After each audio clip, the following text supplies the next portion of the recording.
In this episode of Falmouth in Focus, we'll get some winter fire prevention tips from Falmouth Fire Rescue, report on a rally that took place recently at the Village Green, and visit a treasured local destination as the last phase of its repair project is now underway. All this and much more on this edition of Falmouth in Focus.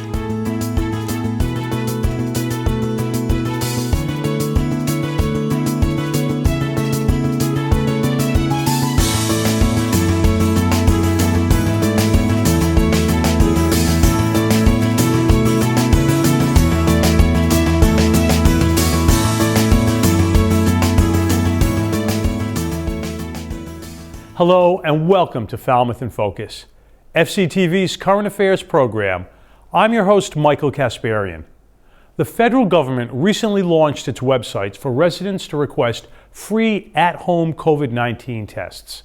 The website, covidtests.gov, includes a link to an order form where people can order 4 at-home tests per residential address to be delivered by the Postal Service. The Friday video briefings by Falmouth's health agent, Scott McGann, are a good way to stay informed of all the latest updates on COVID vaccine and testing information. You can view the briefings on FCTV Government Channel 15, our Facebook page, and fctv.org. This past January 17th, No Place for Hate Falmouth held their 15th annual Dr. Martin Luther King Jr. Day community gathering virtually through Zoom and was aired live on FCTV's Public Channel 13. During the meeting, Dr. Sandra Feynman Silva received the group's Civic Leadership Award for her decades of commitment to social justice on Cape Cod and beyond.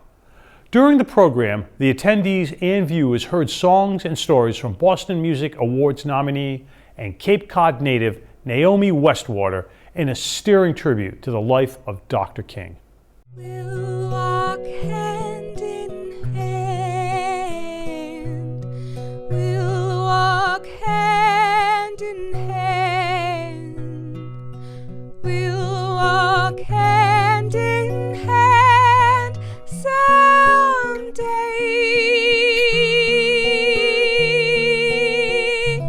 Oh, deep in my heart,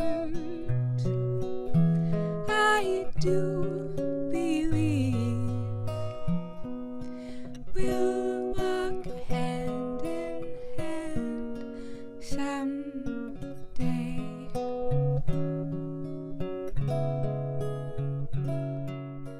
We are in the middle of winter here in New England, and that means cold and snow. Lieutenant Craig O'Malley from Falmouth Fire and Rescue sat down with FCTV recently to discuss some important safety tips for people to follow to help prevent fires and other potential hazards that stem from the cold and snow. So one of the first things is, especially electrical safety, extension cords are only for temporary use. They're not supposed to be long-term, and especially the very thin ones that have the 3-plug head on them. Are not designed to carry a lot of power. There's a lot of voltage going through it. So you have to be very cognizant of the fact that you don't want to put too many things on those. If you're going to use an extension cord, it should be a heavier duty extension cord. We actually had a fire. It was just an exterior fire last week that was caused by overloading an extension cord. One of the other things, because it is unfortunately turning colder, is fireplace safety. If you have a fireplace, ensure that your chimney has been cleaned professionally, and you also want to ensure that you have the damper open when you start a fire. Every year we have multiple calls that we go to because they think their damper is open and their house is filling with smoke, and it's just because they didn't follow the proper steps in using the fireplace. Also, after having a fire, when you're removing the ash, ensure that you put it in a metal container and it's away from the house. Every year, once or twice, we have fires that are involved in proper disposal of the ash from a fireplace. And now that we're in winter, and when it comes to snowfall, one of the important things is to ensure that your vents to your furnace and your hot water heater are free from snow. The newer vents that are made out of PVC plastic, because they're high efficiency, they don't generate lots of heat. And that there's not enough heat to actually melt the snow. So if those get covered in snow, the exhaust is going to back into your house, which means carbon monoxide is going to back into your house. So you need to keep them clean, and you also need to ensure that you have working carbon monoxide detectors. You should have one on every level of your house, including your basement. If you have a plug-in one that goes into a wall socket, those are good for 7 years. And you may also have the combination carbon monoxide and smoke detector. And those are generally good for 10 years. It'll have the date on the back when they were manufactured. And just need to make sure that they are still used, still work, and that you do have replace the battery in them. Thank you, Lieutenant O'Malley and Jeff Wyman, for those important tips. Stay safe, Falmouth. It's time now for 3 things from Town Hall, FCTV's condensed version of the takeaways from recent municipal meetings. Selections are chosen based on community impact. The Select Board met this past Monday evening to discuss several items on their agenda. A follow-up conversation regarding a municipal light plant board was discussed. There were some questions from the board about clarification on procedures regarding this, and an article on the warrant for the upcoming town meeting in April. Frank Duffy, Town Council. The statute, and Mr. Moriarty's picked up on this, as a few other people, is kind of confusing. The statute allows the town to adopt legislation to create a municipal light board for the purpose. The original purpose was to build a municipal light plant. Over the years, the statute has been amended a few times, and one of the things a municipal light board is allowed to do is to create a municipal broadband program. And it goes through the municipal light department. It's called municipal light, although it doesn't turn on any lights at all. It is broadband, and it's one of the purposes that is allowed under the auspices of a municipal light board. And everything that I have heard today about this program is that these folks, Falmouth Net, are interested only in broadband, have no interest whatsoever in municipal light. The Select Board also read through the warrant articles for the spring 2022 town meeting. There were a few funding estimates in the warrant the board had questions about, including the design for the new fire station and the Edward Marks building. 16 is some money for funding improvements at the Edward Mark building, and I had a question about that one. Is there a dollar figure for that? That'll be in the motion as well. Yeah. The estimate's coming forward, and it'll be presented to the Finance Committee later in the month of February. Okay. I had a question also. It says including upgrades to heating, ventilation, air conditioning systems. And I know when we look back on spending money, we look at the intent of town meeting and perhaps what's an explanation. Would this be a problem if they find that there needs to be new roofing or new flooring or something that seems to go beyond the extent of heating, ventilation, air conditioning? I guess my question, if they find that they need to do more improvements and we have the money for it, will this stifle us, this particular wording? If I could just comment, our view is we're creating offices for human services, and it may include those, but it's not so specifically limited. So that the offices are going to have carpet, for instance, but we don't mention every component. Okay. So it's a great question. But we just recently put a new roof on that building, so that won't be a problem. Yeah. They're mentioning the big ticket items, so people, because that Okay. turned out to be a lot more expensive than it was expected. Right. I think that was kind of my, Yeah. I just wanted to Good make sure question. that that wasn't going to pigeonhole us. Finally, the board discussed the distribution of county ARPA funds. The board voted to send a follow-up letter to the county asking that the $41 million in ARPA funding be redistributed by population like other counties in the state do, with the exception of Barnstable and Dukes counties. Preliminary comments suggesting that the board, if you're so desiring, that we transmit a follow-up letter to the county asking that their $41+ million in ARPA funding be redistributed to Cape Cod municipalities based upon population as originally allocated by the federal government.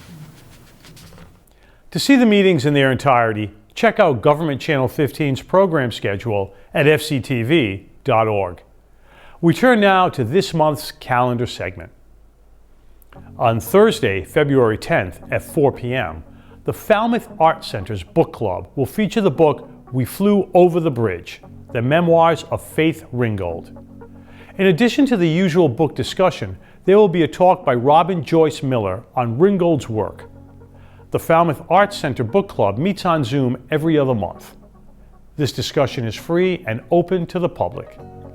Email the Art Center at info@falmouthart.org to get a link to participate.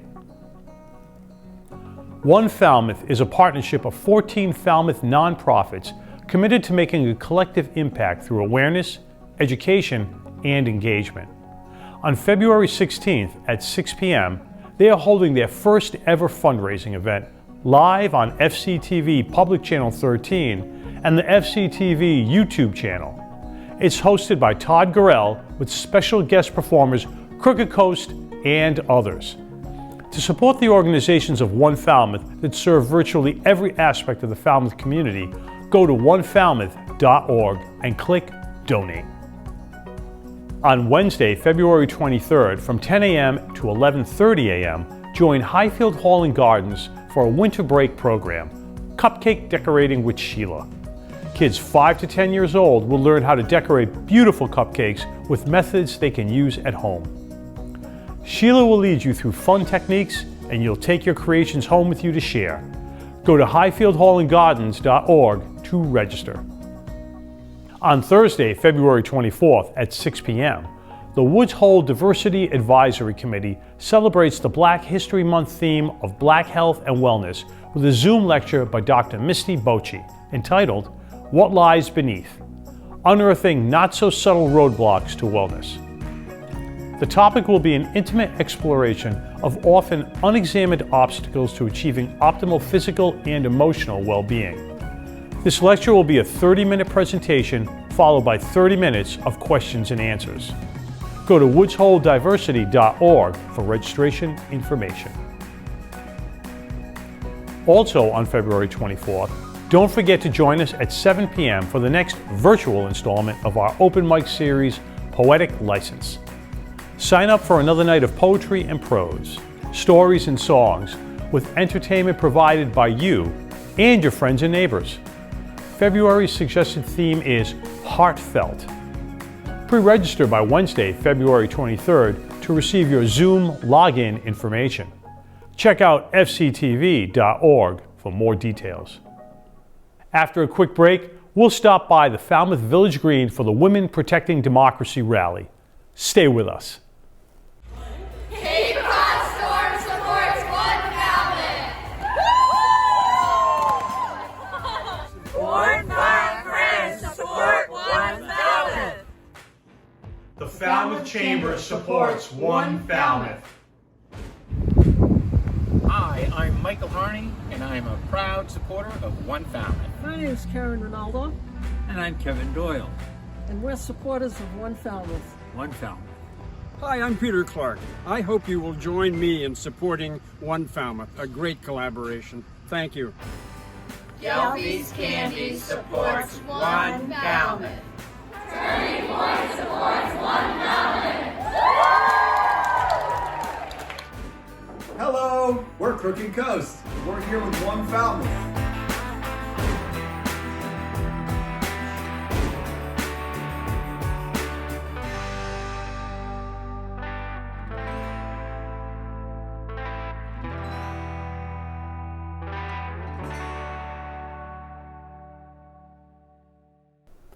Welcome back to Falmouth in Focus. The Upper Cape Women's Coalition recently held a Women's Protecting Democracy rally on the Village Green. We talked to the event organizers who explain what the cause is all about. Hi, my name's Penny Doobie, and I'm here with the Upper Cape Women's Coalition. We're supporting the 49th anniversary of Roe v. Wade, and also the 5th anniversary of women having to stand out on this green to work for women's health and women's rights. We're here today wearing green because we are standing in solidarity with the women of Latin America who have made a powerful move to legalize abortion both in Argentina and Mexico. And those women grew out of the mothers of the disappeared in Argentina. And we are making this green the color of unity around women's health issues. So we're also here to support several pieces of legislation, both federal and state. To name a few, the Women's Health Protection Act, which is a federal bill that would secure women's rights in terms of reproductive health across the country.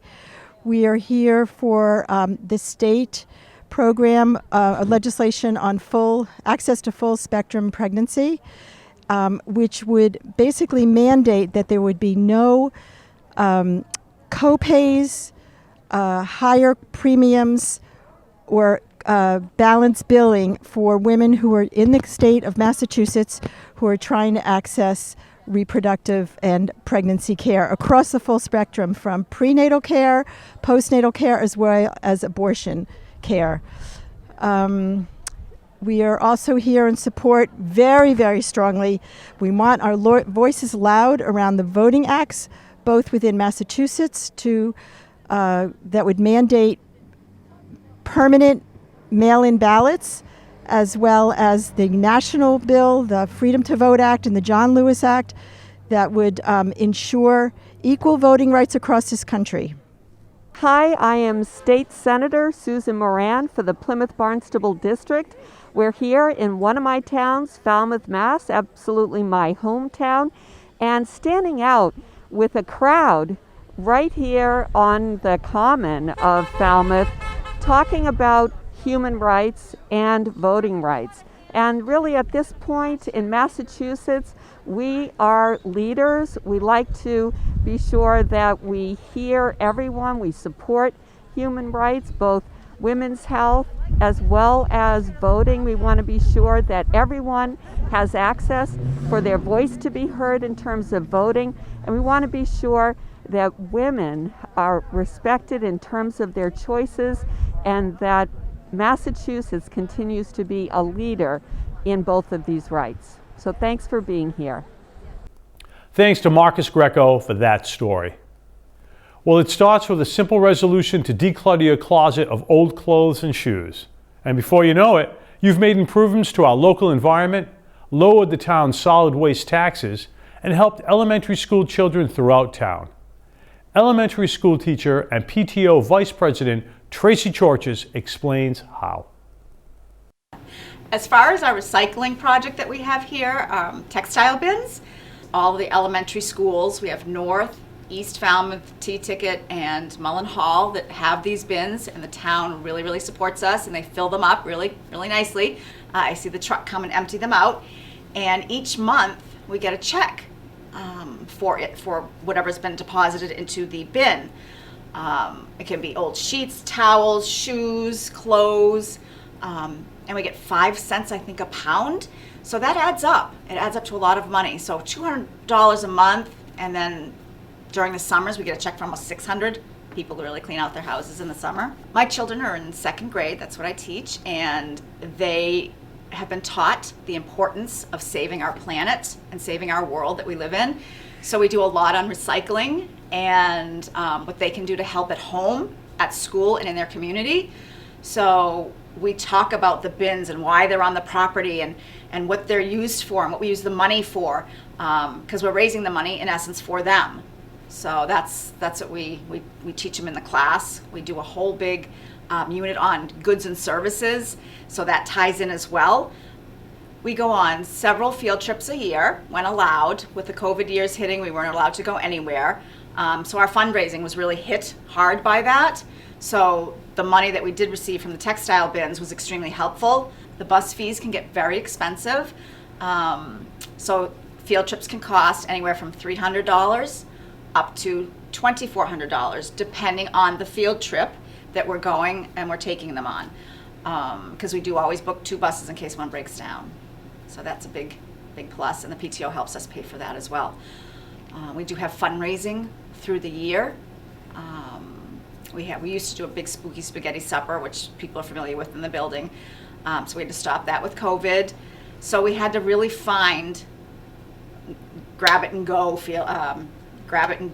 type of fundraising. I think it's really important that each child goes on these field trips that we plan for them as a grade level, so that they can experience things that sometimes they may not. I know in second grade, in the years past, we've gone to the Science Museum up in Boston. Some children have never even gone over the bridge, so it's really, really important that they get to experience this, and I'm so happy to do it with them. Some children have never been in a museum, so it's really important that we help them and do these things. A recent survey of Falmouth's trash estimates that diverting our textiles from the waste stream into these recycling programs would save the town nearly $16,000 per year. Kind of makes me want to declutter. Thank you to Tracy Chorches and Eileen Preston for that story. Located in Quissett, the Knob is a major attraction to the public for its nature walks, birding, and its spectacular views of Quissett Harbor and Buzzards Bay. Managed by the Salt Pond Area's Bird Sanctuary in collaboration with the Quissett Harbor House Land Trust and the Quissett Harbor Preservation Trust, a significant repair project has been underway for over a year, which will protect this beloved resource. FCTV visited the Knob this week to get an update on the project.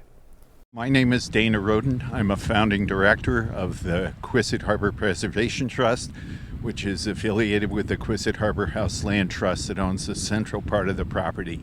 And we're out on the access road to the Knob, which is owned by Salt Pond Area Bird Sanctuaries, for which I act as a volunteer land steward. We're here during the second year of a 2-year project to rebuild some of the rock armor on the Knob, really to increase the size of the armor elements and protect the landform, both as an aesthetic and recreational resource, and also because it affords protection to the navigability of the harbor. Last year we completed the northwest edge and about 132 feet of the long low part, and this year we're resuming to complete another 120 feet, which is basically all we're planning on doing at this point. We're looking at a bank on the Knob, outer Knob, which is exposed to the southwest fetch here, and this was restored with sand-filled koi fiber bags in 2021 and replanted with American beach grass. And this year we're finishing that work and also reinforcing the toe with synthetic fiber sand-filled bags. There's been quite a bit of natural erosion here from tide rise and storms and the increasing frequency of storms. And to some extent we've had some erosion that's really caused by all the foot traffic here. So that is a factor in addition to some of the natural forces in play. We're standing on the access path, which has been widened for the construction vehicles, but it will be restored with native vegetation replanting in the spring and fall of 2022. This part is closed, and it's closed for safety reasons due to the fact that the large construction vehicles have to transit this access way while the work is being done. And the sign basically shows the trails on the harbor side that are open in green and the trails that are closed, the main trails, in red. Essentially, the Buzzards Bay side is closed during the work.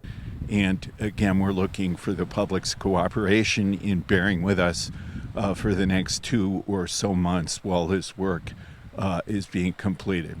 The work is weather dependent, so the schedule has to be somewhat flexible. You know, it's truly a labor of love and appreciation by the local community for the resource that we have here, which is, I think, generously shared with the public. Be sure to visit the Salt Pond Area's Bird Sanctuary's website to get updates on the repair project. Thanks to Andrew Richards for that story. We're going to take a quick break, and when we return, we'll check in at Falmouth High School for the annual No Guff Week event. Stay with us. CLOC, or College Light Opera Company, is one of Cape Cod's cultural treasures with a mission to educate, entertain, and enrich. Through our busy summer schedule of 9 shows, we train talented university-level students in the craft of performing arts and theater production, providing an immersive professional work experience. Every summer, up to 70 of our nation's most promising young performers, technicians, and administrators are in residence on our campus in West Falmouth. Their work results in over 50 performances at the Highfield Theater each season. Our productions and community outreach programs foster an appreciation for the arts and exceptional enrichment opportunities for our community.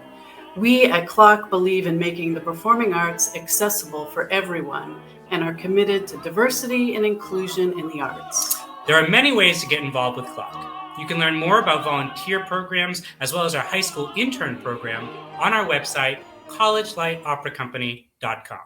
There, you will also find information about attending performances, as well as a complete schedule of CLOC events. Falmouth's 21st annual No Guff Week was this past week, celebrated from January 31st through February 4th. Here's more about what No Guff is about and how its traditions have evolved through the years. No Guff Day has been celebrated since 2001 at Falmouth High School, when as a school adjustment counselor, I work with students to find a proactive way to handle conflicts. We came up with the phrase No Guff, and we worked with graphic arts teacher Doug Riebesel to print No Guff t-shirts for students. Shortly after the first celebration, Mr. Riebesel was killed in a tragic motorcycle accident. Since then, No Guff has been held in remembrance of Doug and the other adjustment counselor, Joe Mello, as together we empowered students and staff to get involved in creating a positive atmosphere.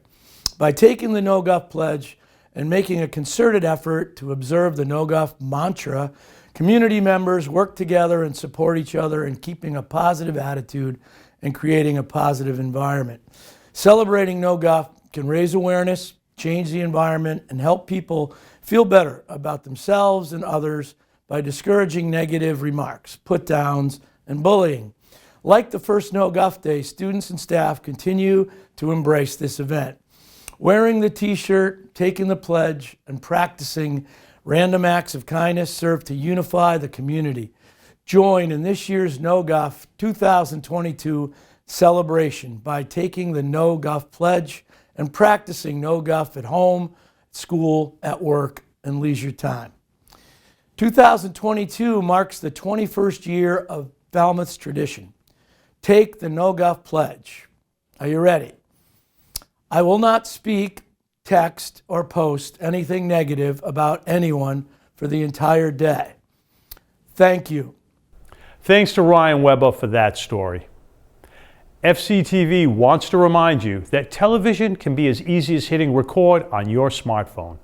We'd like to invite all Falmouth residents and visitors to share their slice of life with us. Email us your photos and videos or upload them to Facebook, Twitter, or Instagram using the hashtag MyFalmouth or Falmouth in Focus to be featured on the show. Thank you to our most recent contributors.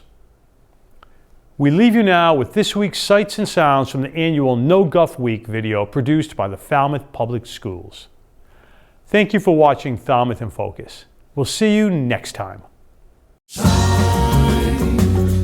a light, make it bright, then you'll find your way back home. Don't be shy, trust in me, 'cause you'll find that your frown turns up by tomorrow.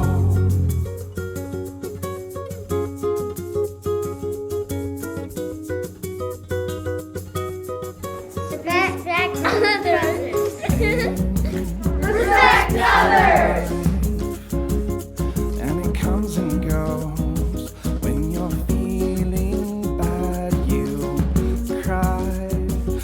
that's alright.